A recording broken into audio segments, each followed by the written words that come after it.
عليكم ورحمة الله وبركاته. اللهم صل وسلم وبارك على سيدنا محمد وعلى آله وأصحابه أجمعين.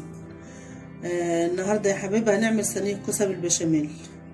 أنا معصجة اللحمة طبعا كانت عندي ومتعصجة، طلعتها سخنتها بس كده.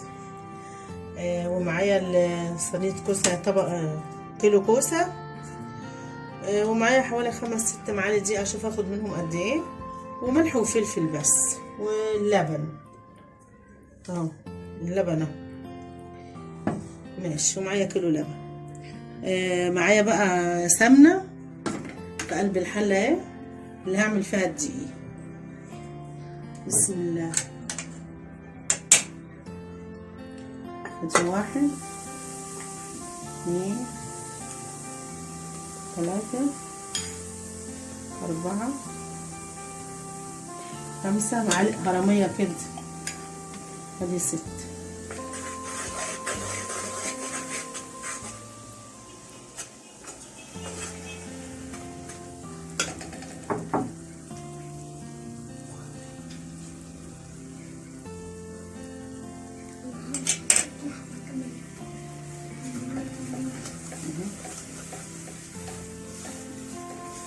شوح الدقيق لحد ما ايه يعني صفران بسيط كده، مش هغمقه ولا حاجه، يصفر معايا بس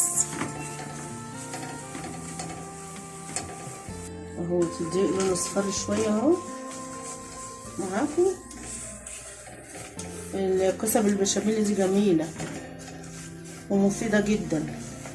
الكوسه بتقوي القلب يا جماعه، ما تبطلوش اكل كوسه عشان قلبكم يقوى. الدقيق اهو لونه اتغير حاجه بسيطه اهو، مش هنغمقه ماشي.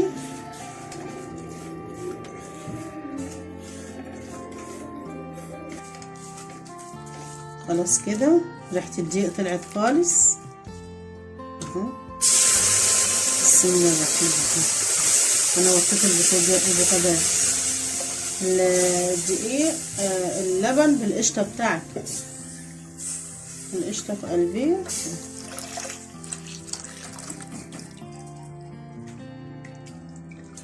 اهو يا جماعه.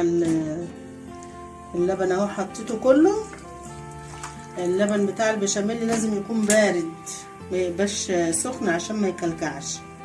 لازم اللبن يكون ساقع وتعمليه وتحطيه على البشاميل على الدقيق.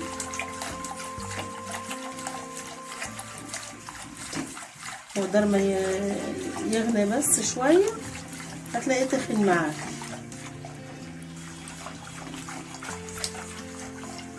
يعني يا جماعه هو اللبن قرب، البشاميل قرب يتخن معايا، احط له الملح اهو، معلقه ملح صغيره ودقيق ورشه فلفل عشان ما تسمرش البشاميل اللي معايا اهو. تخن اهو بس يستوي شويه، ولا كلكع ولا اي حاجه، مكلكعش خالص مننا. ولقيته لو تخن معاكي عندك شوربه حطي شوربه.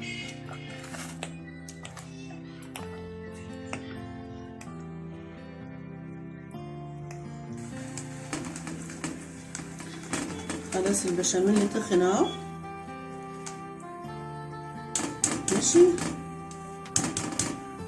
على شويه شوربه حطيت له يا جماعه اهو.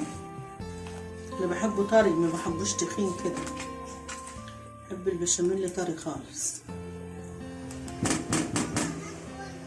هجيب بقى الصينيه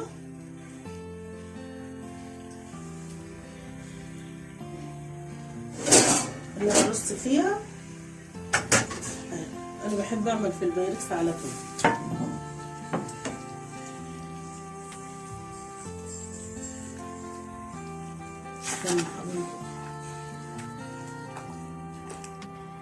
خلاص بقى انا هدفع عليه كده. خلاص استوى الدقيق.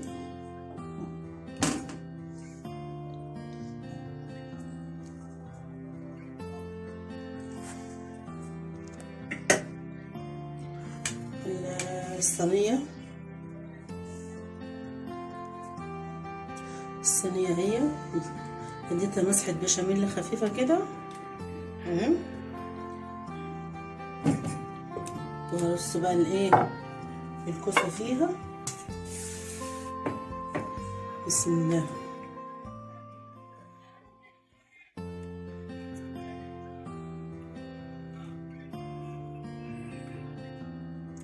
انا رصيت الكوسة اهي كلها. الكوسة يا جماعة بتتقطعش مدورة، قطعها كده ايه اهي بيضاوي كده. حط اللحمة بقى، رقي الكوسة تحت واللحمة فوق في النص اهو.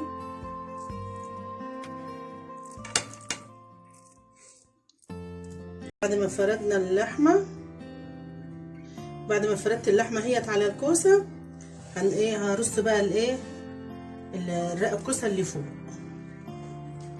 هرصه كده برضو زي اللي تحت بالظبط اهو. وفي ناس بتشوح الكوسة في سمنة وكده، انا بشوحهاش، انا عملتها قبل كده بالطريقة دي ولقيتها حلوة عجبتني يعني. بدل ما بنشوحها وتنزل ميتها في التشويحة، فلا هي كده حلوة كده اهي. رصيناها اهي كلها.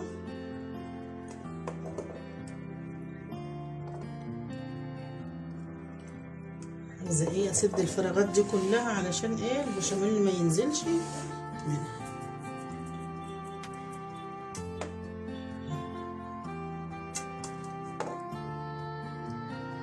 انا رصيت الكوسه اهو خلصتها، الرق اللي فوق الوش، هحط البشاميل بقى عليها اهو.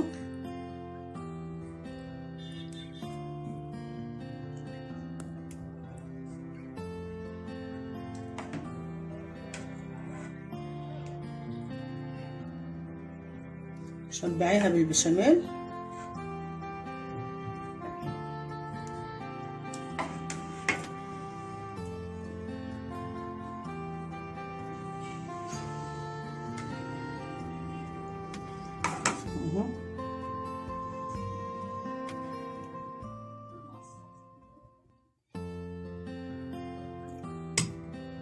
حاطين البشاميل كل لا فايض منه كمان اهو.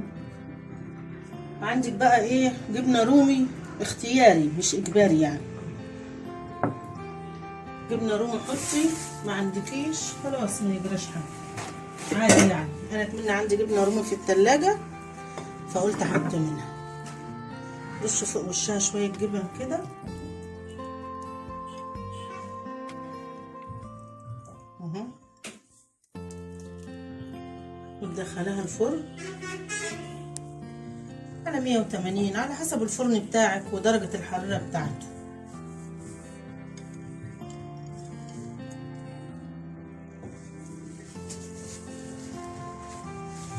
اهو دي صينية الايه الكوسة، سهلة وبسيطة خالص والله، ولا مكلفة ولا حاجة. اللي عملتها حتى بربع كيلو لحمة هتنعمل معاك، بنص كيلو هتنعمل معاك.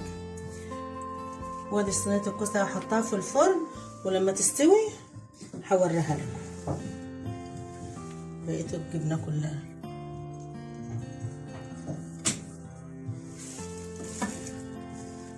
يلا حطها في الفرن بقى.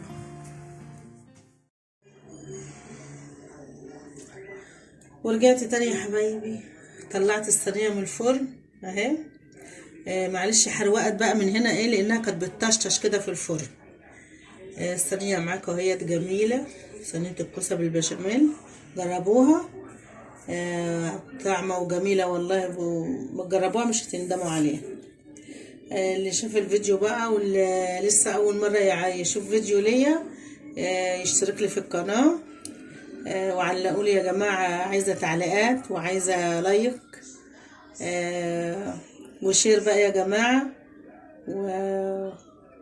والسلام عليكم ورحمة الله وبركاته، ونتقابل ان شاء الله في فيديو جديد بأمر الله. واللي عايز حاجة يا جماعة يطلبها يقول لي، اكتب لي ويقول لي، اللي عايز اي حاجة يطلبها، عايز يعرفها، يكتب لي في التعليقات ويقول لي. السلام عليكم ورحمة الله وبركاته.